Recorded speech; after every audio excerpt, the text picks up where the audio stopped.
पुढं पुण्यात जन्म घेणाऱ्या मुलांचं आयुष्य फार कमी असणार आहे, कारण एअर पोल्युशन. भारतात रोज 5 वर्षांखालील 464 मुलांचा मृत्यू होतोय, कारण एअर पोल्युशन. स्वारगेट ते मंडई या भागातला AQI झालाय 421. पुण्यातली आत्तापर्यंतची हायेस्ट रेकॉर्डेड व्हॅल्यू. आणि तिकडं हिंजवडी, वाकड, भूमकर चौकातला AQI आहे 314.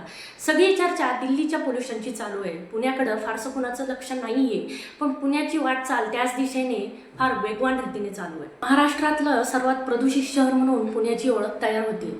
याला 3 प्रमुख कारणं आहेत. पहिलं, गाड्या. RTOच्या एका आकडेवारीनुसार पुण्यात 75 लाख गाड्या रस्त्यावर आहेत. म्हणजे जेवढी लोकसंख्या तेवढीच गाड्यांची संख्या. अशी उदाहरणं जगात फार कमी शहरात आहेत.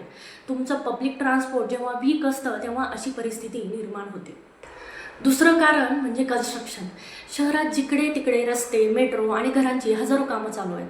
त्याच्यामुळं धुळीचं प्रमाण खूप जास्त आहे. आपल्या घरातील इंटेरियरवर, बाल्कनीमध्ये, गाड्यांवर जी धूळ बसते त्याचं हेच मुख्य कारण आहे. आणि तिसरं कारण म्हणजे कचरा जाळणं. पुण्यात रात्री उशिरा किंवा सकाळी लवकर बाहेर पडून फेरफटका मारा. तुम्हाला कचरा जाळण्याची अनेक दृश्य दिसतील. असं का होतं तर तुमच्याकडे वेस्ट डिस्पोजलची फुल प्रूफ सिस्टीम नसते. कचरा जाळल्यामुळे साहजिकच टॉक्सिक केमिकल्स बाहेर पडून ते हवेत मिसळतात आणि हवा प्रदूषित करतात.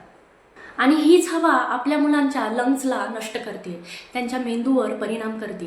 दिल्लीमध्ये हे सध्या घडतंय. आपल्याकडे पण सुरुवात झाली आहे.